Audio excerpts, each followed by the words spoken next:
Welcome to our podcast where we dive into the world of cybersecurity, exploring the latest threats, trends, and strategies to protect ourselves in the digital age. The tech giant Apple has recently highlighted the worrisome rise in privacy breaches affecting users in the US, emphasizing the pressing need to protect personal information in our increasingly digital age. Responding to these concerns, Apple is introducing a new security function known as Lockdown Mode. Tailored for users particularly at risk, this feature boosts protection by limiting the accessibility and distribution of personal data.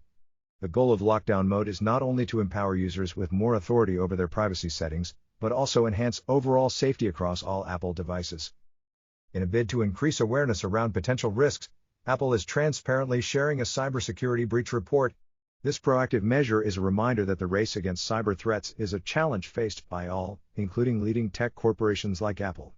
The report aims to encourage users to take defensive measures where necessary. Apple is also presenting an optional security function, designed to offer an added safeguard for user data. While this yet-to-be-named feature is entirely elective, it could serve as a valuable enhancement to privacy for those seeking additional protection. As digital platforms keep advancing, Apple maintains user privacy as a top priority. Through initiatives like the introduction of Lockdown Mode, distribution of cybersecurity breach reports, and the proposal of optional security features, Apple continues to take substantial measures to protect user information and counter privacy breaches in the US. In our latest Hamas coverage, there is increasing apprehension that residents evacuated from the north might not be able to return home due to persistent Hezbollah attack risks.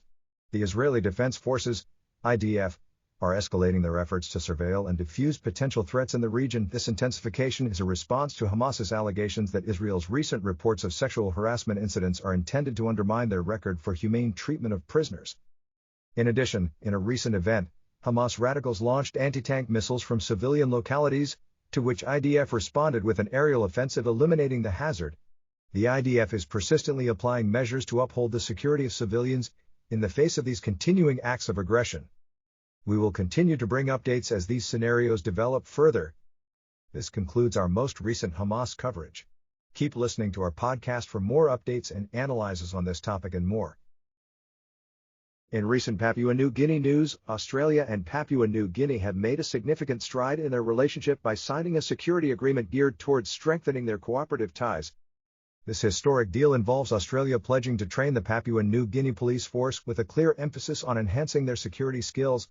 This move signals a crucial step in promoting stability and handling security challenges within the region.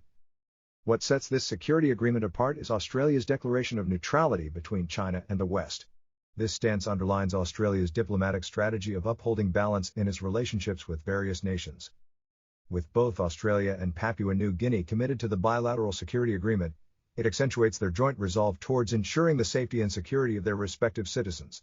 It is anticipated that the agreement will enable more robust cooperation in areas such as border security, law enforcement, and intelligence sharing as more details become public. This significant announcement arrives at an opportune moment. Both nations are presently eager to fortify their regional alliances and collectively address shared security problems. As things unfold, it will offer unique insights into how this security alliance influences the relationship between Australia and Papua New Guinea and how it aids in fostering regional stability. Stay tuned for more updates on this evolving narrative. In recent news from Russia, there is growing concern over allegations of the Russian Federal Security Service, FSB, interfering in UK politics. Reports suggest the FSB has been compromising private conversations of British politicians, hacking members of parliament, MPs, civil servants, universities, and UK charities.